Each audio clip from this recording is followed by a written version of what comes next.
जिंदगी में एक बात हमेशा याद रखना, यहाँ पे कोई भी आपका साथ देने के लिए नहीं बैठा। इसीलिए मंजिल अगर आपकी है तो सबसे पहले खुद का साथ देना सीखो। अपना साथ दो और अपनी मंजिल की तरफ चलो।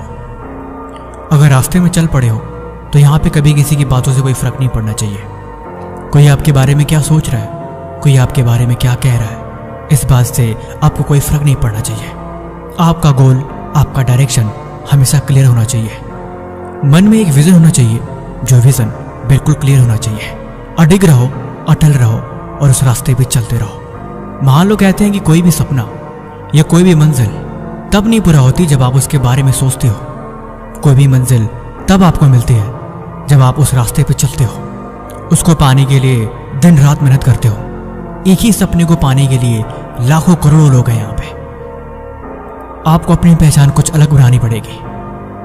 रास्ते तो सबके लगभग सेम ही है, लेकिन आपको उन्हीं रास्तों पे चल के नई दिशा बनानी होगी। यहाँ पे कभी किसी के भरोसे मत बैठो। ना तो कोई आपका काम आने वाला है और ना ही कोई आपकी मदद करने वाला है। आपकी जिंदगी आपकी जिम्मेदारी है। ना ही कोई साथ देने वाला है और ना ही कोई आपको समझाने वाला है। इसीलिए खुद का साथ देना सीखो। रास्ते में आप चल रहे हो, आप कितनी बार गिरे, कितनी आपको चोट लगे, इससे किसी को कोई फर्क नहीं पड़ता। अगर आपको मंजिल मिल जाती है, लोग तभी आपकी कहानी सुनेंगे। ये दुनिया उसी को हीरो मानती है जिस हीरो को अपनी मंजिल मिली हो। उसके रास्ते में उसने कितनी संघर्ष करी है, कितनी कठिनाइयों और दुखों को झेला है, इस बात से उनको तब तक कोई मतलब नहीं होता जब तक कि वो कामयाब नहीं हो जाता। अब वक्त को बर्बाद ना करो, अब खुद पे ध्यान दो और अपना साथ देना सीखो, क्योंकि कामयाब होने के लिए तुम्हारा खुद का साथ जरूरी है। अगर हम खुद का साथ नहीं देंगे तो हम कभी कामयाब नहीं हो सकते। जबरदस्ती पढ़ने की आदत डालो, जबरदस्ती मेहनत करने की आदत डालो। मन ना होते हुए भी उस काम को करो जो काम तुम्हें कामयाब बनाएगा। मन ना होते हुए भी उन सारी बुरी आदतों को छोड़ दो जो काम तुम्हें मंजिल तक जाने से रोक रहा है, क्योंकि यही जिम्मेवारी है। तभी मैं कह रहा हूं, खुद का साथ दो। स्वागत है आपका फिर से एक मजेदार फैशन वीडियो में, जहां पे आप सीखेंगे कुछ बेहतर अपनी जिंदगी के लिए। दुनिया बदल रही है, हर एक चीज़ में बदलाव आ रहा है, लेकिन अगर आप वहीं रुके रहेंगे तो आपके अंदर कुछ नहीं बदलेगा।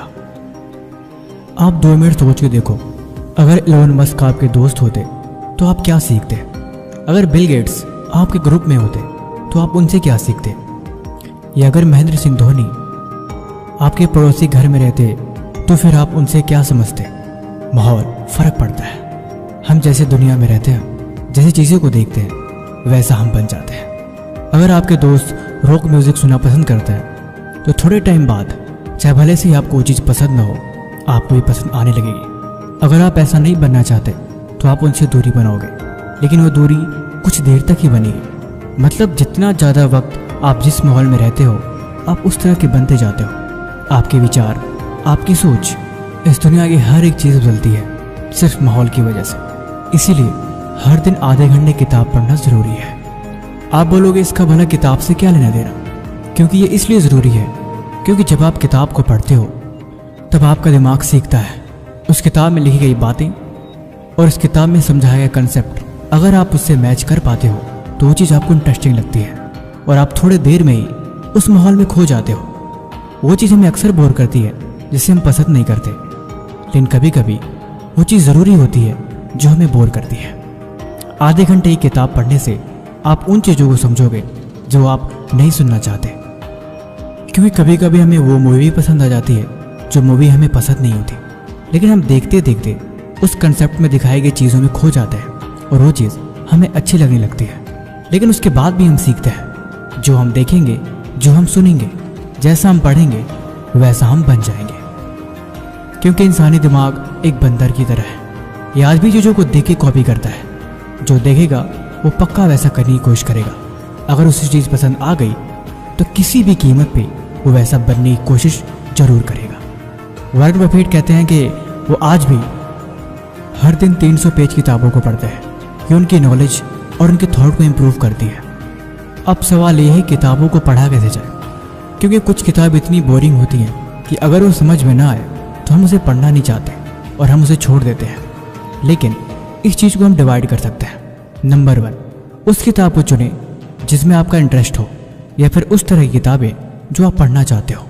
आप शुरुआत के 10 पेज से कर सकते हैं। अगर आप 10 मिनट भी पढ़ने में सक्षम होते हैं तो आप देखेंगे कि बाकी के 5 पेज पढ़ने के लिए आप खुद ही मजबूर हो जाएंगे। सारा खेल बस इंटरेस्ट का है, लेकिन कभी कभी इंटरेस्ट को बनाना पड़ता है। अगर आप ज़िंदगी में इंटरेस्ट को बनाना सीख जाते हैं, मतलब आप ज़िंदगी में अपना मकसद ढूंढ लेते हैं। जो ज़रूरी है वो ज़रूरी है, और जो करना है उसको हर हाल में करना है। सीखने और पढ़ने की उम्र में टाइम पास की चीज़ें अक्सर हमें भटकाती हैं, लेकिन जो इन चीज़ों को इग्नोर करना सीख जाता है, ज़िंदगी में उसको अपना मकसद हमेशा याद रहता है। करने को इस दुनिया में हज़ारों काम है, तरह तरह की चीज़ें जो हम कर सकते हैं, लेकिन उन सब में इम्पोर्टेंट क्या है, अगर ये बात किसी को याद रह जाए तो बेहतर है। कहते हैं एक अच्छी किताब आपके 100 दोस्तों के बराबर होती है, लेकिन अगर एक किताब की भी बात आपने ज़िंदगी में उतार ली तो आपके लाइफ के 10 साल आगे बढ़ा सकती है। ये जो किताबें होती हैं, चाहे स्कूल की किताबें हो चाहे स्कूल के बाहर की किताबें हो, किताबें हमेशा हमें सिखाती हैं वो चीज़ जो हमारे लिए ज़रूरी है। एक राइटर जिसने अपनी इस किताब को लिखने के लिए अपनी लाइफ की सबसे बेस्ट एक्सपीरियंसेस उसमें लगा दी, वो चीज़ आपको कुछ मिनट में सीखने को मिल रही है। आप सोच के देखो, अगर आप लाइफ में सक्सेसफुल बन जाओ, अगर आपको अपने ऊपर किताब लिखनी हो तो आप कैसे लिखेंगे? या फिर आप जस्ट इमेजिन करो कि आपके घर के बाहर बहुत सारे लोग आपसे इंटरव्यू लेने के लिए खड़े हैं, वो आपकी जर्नी के बारे में जानना चाहते हैं, वो सारी चीज़ें जो आपने करी है, वो स्ट्रगल, वो पेन, वो सारे सक्सेस के फार्मूला जो आपके हैं, वो सब आपसे जानना चाहते हैं। तो आप उन्हें भला कैसे बताएंगे? आप उनको वर्ड में कैसे एक्सप्रेस करेंगे? क्या आपको पता है स्वामी विवेकानंद के पास हज़ारों किताबें थी और उन किताबों को रोज पढ़ा करते थे। कहते थे किताबें उनकी सबसे अच्छी दोस्त है। अगर उनको ज़िंदगी में कुछ चीज़ ले जाने के लिए बोला जाएगा तो हमेशा किताबों को ही चुनेंगे। आखिर ऐसा क्या है किताबों में कि महान लोग हमेशा इसमें खोए रहते हैं? ये पुरानी किताब है, ये किसी ज़माने की किताब है जो किसी ने लिखी है, और उसी किताब को लेके हमारी ज़िंदगी बदलती है। आखिर कुछ बात तो है, कुछ रहस्य तो है जो आपकी ज़िंदगी बदलने के लिए हर पल मजबूर कर देता है। कहानी वाली किताबें, ज़िंदगी को बदलने वाली किताबें, या भूतों की किताबें, या फिर वो किताबें जो धार्मिक है। उसमें लिखे तो शब्द होते हैं, लेकिन वो शब्द किसी के विचार हैं, या फिर वो चीज़ें हैं जो किसी का मार्गदर्शक है। लेकिन मज़े की बात है, वो जो भी है वो काम की चीज़ है। ज़िंदगी में कभी मौका मिले तो उस इंसान को ढूंढना जो कामयाब तो हुआ हो, लेकिन वो ये बात बोल सके कि उसे किताबें पढ़ने का शौक़ नहीं। यानी कि फार्मूला यहाँ भी लगता है। अगर कामयाब कोई हुआ है या फिर किसी को मंजिल मिली है तो उसका रास्ता किताबों की तरफ होके ही गया है। जिनको किताबों से प्यार होता है वो ज़िंदगी में किसी और चीज़ से खास लगाव नहीं रखते, क्योंकि उनको अपनी मंजिल मिल चुकी होती है, और ये मंजिल का पाने का नशा उम्र भर नहीं उतरता। किताबों को पढ़ते पढ़ते लोग अपनी किताबें लिखते हैं, अपनी कहानी, अपना किस्सा, अपना मकसद और अपना फार्मूला। क्योंकि सीखो और सिखाओ, पहले समझो फिर समझाओ, पहले दुनिया को परखो फिर अपना मकसद बताओ। कहते हैं डॉक्टर APJ अब्दुल कलाम रात के अंधेरे में लालटेन जला के अकेले में पढ़ा करते थे। स्वामी विवेकानंद घंटों अकेले किताबों में लगा रहते थे। आखिर ऐसा क्या नशा था उन किताबों में कि हर कोई इनमें डूबा ही रहता था। एक कहानी है जो मैं अक्सर लोगों को सुनाता हूँ। स्वामी विवेकानंद एक बार सड़क के नीचे बैठ के पढ़ रहे थे। स्ट्रीट लैम्प जल रही थी, उनके सामने से पूरी बारात निकल गई और उन्हें पता ही नहीं लगा। बाद में किसी ने पूछा कि तुम यहाँ क्यों बैठ रहे हो? अभी यहाँ से एक बारात गई, क्या तुम बता सकते हो कि वो बारात किस तरफ गई? उन्होंने बोला, मुझे नहीं पता, मैंने तो बारात को देखा ही नहीं। वो इंसान चौंक रह गया कि आखिर यहीं बैठा है, लेकिन इसे इतना भी खबर नहीं कि इसके माहौल में क्या चल रहा है। ध्यान इसे ही कहते हैं। जब एकाग्रता एक जगह लगती है तब अक्सर उस चीज़ में इंसान खो जाता है। कहते हैं एकाग्रता एक सुई की नुकीली धार की तरह होती है कि अगर एक बार वो धार बन गई तो हर चीज़ के पार निकल जाती है, फिर उसको कुछ दिखाई नहीं देता। मैंने वीडियो की शुरुआत में बोला कि हर दिन 30 मिनट किताब को पढ़ना चाहिए। ऑडियो बुक सुनना अवॉइड करें। अगर आप किताब को हाथ में पकड़ के पढ़ते हैं तो आप उसके टेक्सचर को फील करते हैं। आपको महसूस होता है कि आप कुछ समझ रहे हैं, क्योंकि समझना ज़रूरी है। बाकी आप डेली कितने घंटे किताब को पढ़ते हैं आप हमें कमेंट बॉक्स में ज़रूर बताइए।